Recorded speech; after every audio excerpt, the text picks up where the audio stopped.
Puntahan po natin muli yung ating nakausap kahapon, si Nanay Therese Diaz ng Bagong Pag-asa, Quezon City. Kasama po ang kanya napakasipag, napakatalino, napakahusay na anak na si Lark. So ang hiling nga kahapon ay laptop na magagamit po hindi lang sa kanyang online schooling ngayon at para rin sa trabaho. Natanong lang kasi natin nga kung anong pang anong pang kailangan. Yes. Sa totoo lang, hindi naman siya humingi. Oo, sabi niya nag-iipon siya. Nag-iipon siya. Alam mo, totoo po na may himala. Hindi yung hindi, may himala. May himala. At nangyayari.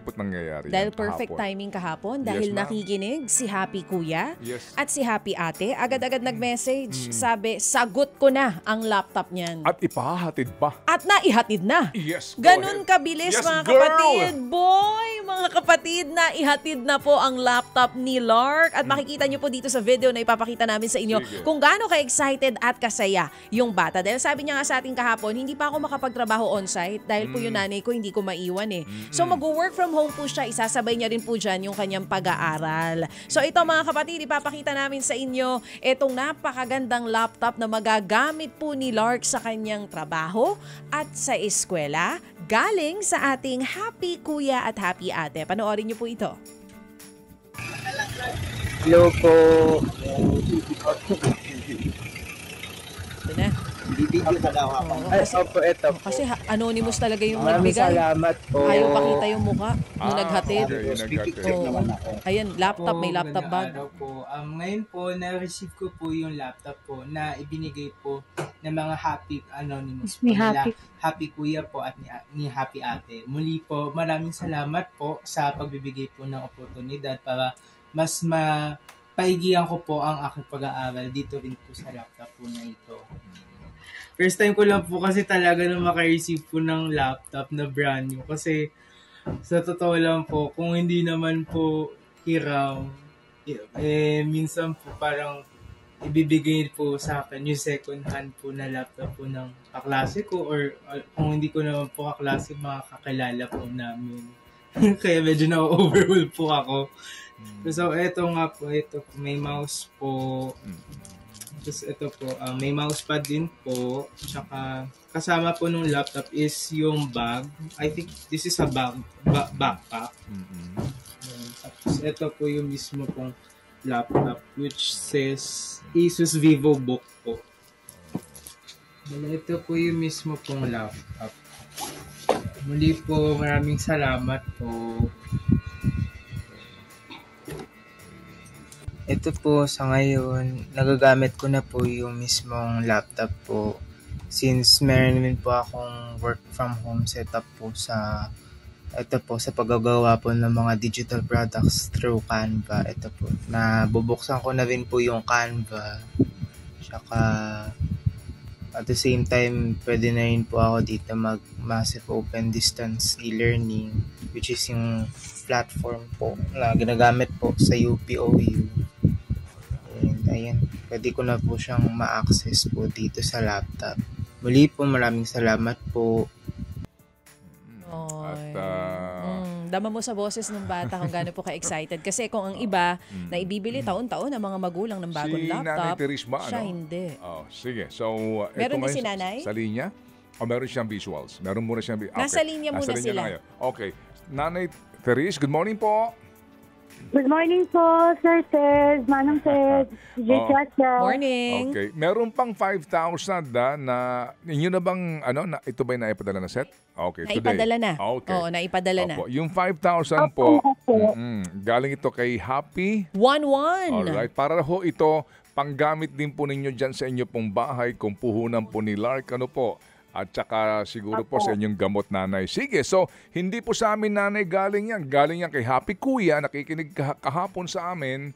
At sabi nga niya, para sa edukasyon, wala tayong problema Sagot dyan. ko na ang laptop na yan. Sagot ko na yan. Ayan, okay, sige. Kayo po yung magpasalamat sa kanya. Go ahead po, nanay.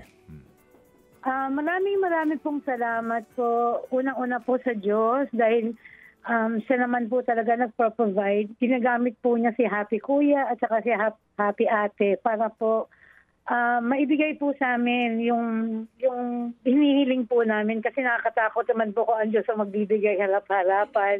Ibig po sabihin, marami po talagang taong mabubuti ang puso. Amen. Nakakapagbiro si nanay ngayon, ano? Oo. Kasi po, alam niyo po, Manong Ted, na yung the last time, noong una-una po kami nakausap noon, talagang problemado po ako kung paano ko po maitatapos si Lark sa pag-aaral ng senior high. Hindi ba sinagot niyo nga po? Ngayon po, nakatapos na siya.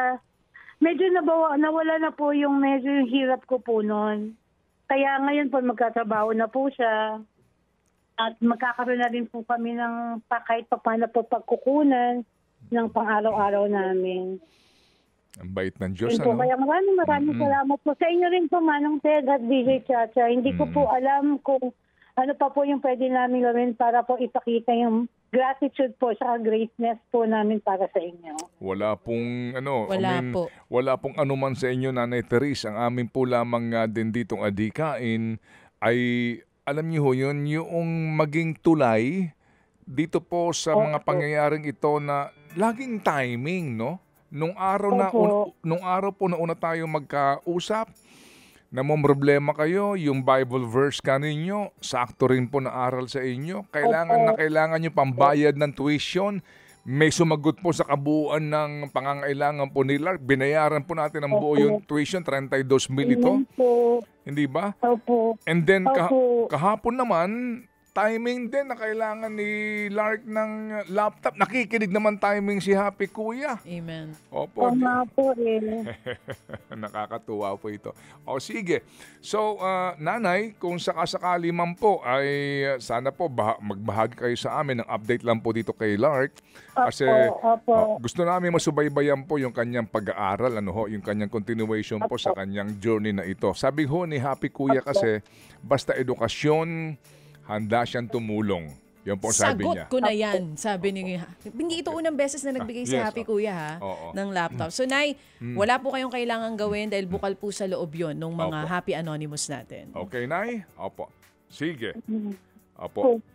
Ang inyo pong pakikinig sa amin ay sapat na po na inspirasyon na malaman namin na kayo po nakikinig po para po sa aral na hinahatid ni Brad Jeff at sa araw-araw din po namin na pagpoprograma po sa True FM. Salamat po, Nanay. Thank you. Maraming salamat po, Manong Ted, DJ Chacha, Pastor Jeff, at kay Ma'am Ted din po, na talagang tinutulungan niyo po kami at yung tulong niyo po talagang napakaganda po para sa amin, lalo na po kay Lark na mangarap po siya para po sa future po niya. Para sa inyo rin, Nay.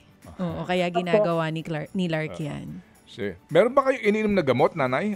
Ano po yung maintenance? Meron po ako sa Losartan, Anlodipine, Sebastian. Ang dami. Sige. Sige po. So, nakikinig ngayon sa atin si Happy R. Sabi niya, Hi, Happy R. Bigyan natin ng 2,000 yan, Ted, pambili ng gamot. 7,000 pesos na. Sige. Oo, thank you, Happy R. Maraming salamat po. Sige. So, abangan niyo po yung tawag ni Seth, ha? So, meron pa ho tayong dagdag na 2,000. Opo, Manong Ted. Sige. Salamat po. And, Thank you. To God be all the glory indeed. Thank you. Amen. Mga kapatid, brothers and sisters, saan ka pa? Dito na tayo sa totoo. Dito na tayo sa True FM. Mga kapatid, mag-subscribe and follow po kayo sa social media accounts ng True Network PH. Yan po kami. Hanapin nyo lang True Network PH, Facebook, Instagram, YouTube, TikTok, and podcast. Mapa Apple or Spotify man yan, mahahanap nyo kami. Lahat ng mga napapanood at napapakinggan nyo po sa programa, nasa social media accounts namin yan. So, paano mga kapatid? See you sa social media!